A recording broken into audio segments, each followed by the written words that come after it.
ज्यादातर ईसाई कहते हैं कि वे परमेश्वर की संप्रभुता में विश्वास करते हैं। वह सभी चीजों पर सर्वोच्च शासक हैं। लेकिन कई ईसाई निश्चित नहीं हैं कि क्या परमेश्वर को अपने अनुयायियों को चुनने का अधिकार है। अब हमें यह बुरा नहीं लगता कि परमेश्वर ने इज़राइल को पलिश्तियों के ऊपर चुना, लेकिन आज हम इतने निश्चित नहीं हैं। मैं जोनाथन एडवर्ड्स के बारे में सोचता हूं, जो 1700 के दशक में द ग्रेट अवेकनिंग के प्रमुख पादरी और धर्मशास्त्री थे, और बहुत से लोग उनके प्रसिद्ध उपदेश क्रोधित परमेश्वर के हाथों में पापी के बारे में जानते हैं। मुझे नहीं लगता कि आज के बहुत से ईसाई उनके द्वारा परमेश्वर की संप्रभुता के बारे में दिए गए उपदेश से सहज होंगे। उन्होंने उपदेश दिया, और मैं उद्धृत करता हूं कि परमेश्वर को अपने सभी प्राणियों के साथ अपनी इच्छा के अनुसार व्यवहार करने का पूर्ण स्वतंत्र अधिकार है। मुझे यकीन नहीं है कि आज के बहुत से ईसाई यह मानना चाहेंगे कि परमेश्वर इतनी संप्रभुता रखते हैं। तो मैं मानता हूं कि अधिकांश ईसाई उन्हें आंशिक रूप से संप्रभु मानना पसंद करते हैं। खैर प्रियजनों, मैं आपको बताना चाहता हूं कि दिव्य चयन हमारे लिए एक रहस्य बना रह सकता है, और यह है भी, और ऐसा होना भी चाहिए। आखिरकार यह परमेश्वर का कार्य है जो अनंत काल पहले हुआ था, और सच कहूं तो मुझे 2 हफ्ते पहले क्या हुआ था याद नहीं रहता। तो फिर परमेश्वर ने अनंत काल पहले क्या किया था उसकी कल्पना कैसे करूं, लेकिन इस पर विचार करना सार्थक है। वास्तव में चुनाव में परमेश्वर का संप्रभु कार्य हमारे लिए कई बातें करता है। सबसे पहले यह परमेश्वर के प्रति हमारे दृष्टिकोण को ऊंचा उठाता है। आखिरकार वह हमारा कोई छोटा सा काम करने वाला लड़का नहीं है, न ही कोई जिन्न है जो हमारी इच्छाओं पर प्रतिक्रिया देता है। सच कहूं तो वह हमारी कल्पना से भी परे है। दूसरे, दिव्य चयन सच्ची उपासना को प्रोत्साहित करता है, न कि स्वार्थी उपासना को जो केवल तब तक की जाती है जब तक परमेश्वर हमारा जीवन आसान बनाते हैं। नहीं, एक संप्रभु परमेश्वर की सच्ची उपासना उस परमेश्वर की उपासना है जो सब पर नियंत्रण रखता है। तीसरे, दिव्य चयन परमेश्वर के सामने हर प्रकार के घमंड को समाप्त कर देता है, क्योंकि इसमें हम बहुत छोटे हो जाते हैं और परमेश्वर और भी महान हो जाते हैं। अब अंत में दिव्य चयन हमें परमेश्वर की दया और अनुग्रह की महिमा करने के लिए प्रेरित करता है, जिन्होंने हमें अपने लिए चुना। अब आप सोच रहे होंगे, अरे मैंने तो यीशु को अपना उद्धारकर्ता चुना था। हाँ, आपने चुना था। असल में बाइबल आपकी स्वतंत्र इच्छा पर भी जोर देती है। कोई भी व्यक्ति मसीह को चुने बिना स्वर्ग में नहीं जा सकता। देखिए, उद्धार के ये 2 पहलू हैं, दिव्य चयन जो परमेश्वर का हिस्सा है, और स्वतंत्र इच्छा। यह हमारा हिस्सा है जब हम परमेश्वर के अनुग्रह के आगे समर्पण करते हैं। जब आप बाइबल का अध्ययन करते हैं तो आप पाते हैं कि कभी-कभी यह एक सत्य को दूसरे से अधिक महत्व देती है। उदाहरण के लिए, जब फिलिप्पी के जेलर ने पौलुस और सिलास से पूछा, मुझे उद्धार पाने के लिए क्या करना चाहिए, तो उन्होंने यह जवाब नहीं दिया, अरे आप तो स्पष्ट रूप से चुने हुए हैं, इसलिए आपको कुछ भी करने की जरूरत नहीं है।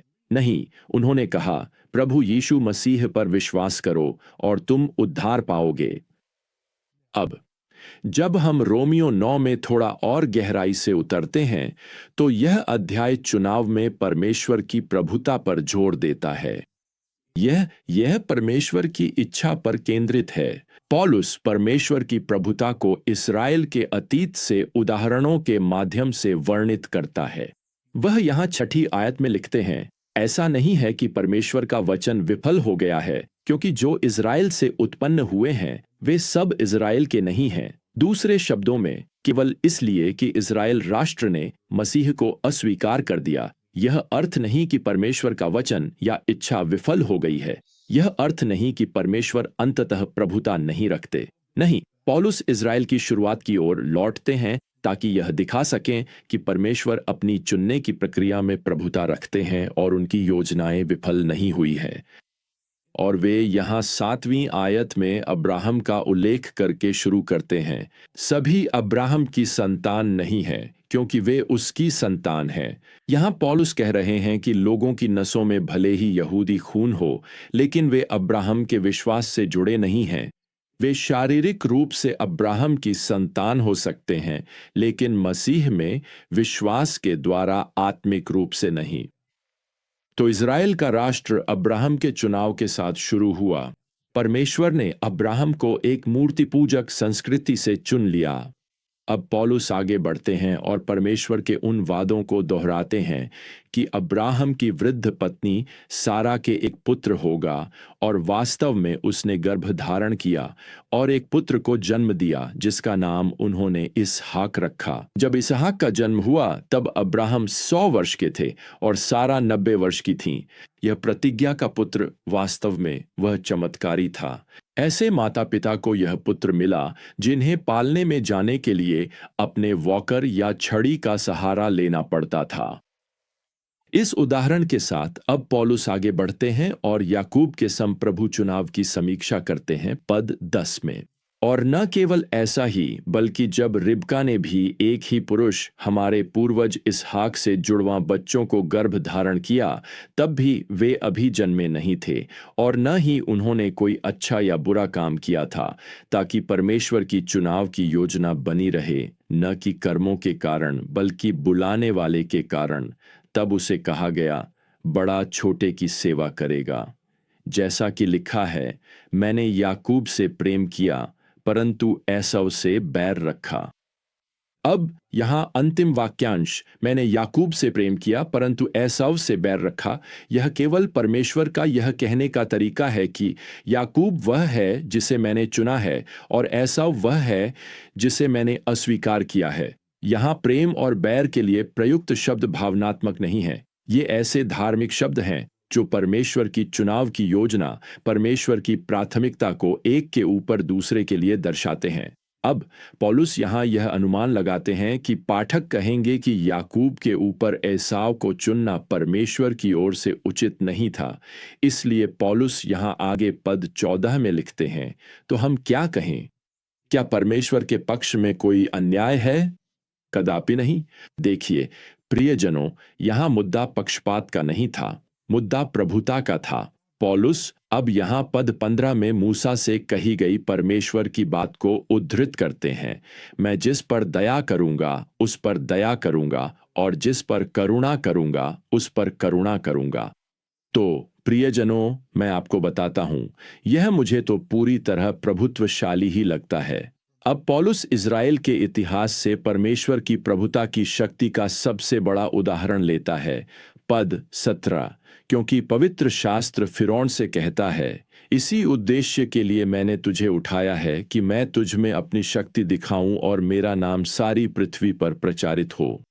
मिस्र पर लाई गई हर एक विपत्ति मिस्र के एक देवता पर परमेश्वर की शक्ति का प्रदर्शन थी। हमने इसे अपने विजडम जर्नी में निर्गमन 9 में कवर किया था। अब यद्यपि निर्गमन में कई बार हम पढ़ते हैं कि फिरौन ने अपना हृदय कठोर किया, परमेश्वर ने यह भी कहा था कि वह फिरौन का हृदय कठोर करेगा, जैसा कि उसने निर्गमन 4:21 में किया। फिरौन की हठधर्मिता परमेश्वर की शक्ति के इस प्रदर्शन की पृष्ठभूमि बनेगी। हम इतिहास से जानते हैं कि यह फिरौन अमेनहोटेप द्वितीय था। ऐसा माना जाता था कि वह सूर्य देवता रा की संतान है। मिस्रियों के अनुसार वह ब्रह्मांड का सबसे बड़ा देवता था। वास्तव में इस फिरौन का सिंहासन नाम उसका नाम रा की महानता या उसके अवतारों का अर्थ रखता है। वह वास्तव में एक प्रभावशाली नेता था जो अपनी एथलेटिक क्षमता और शारीरिक शक्ति के लिए प्रसिद्ध था।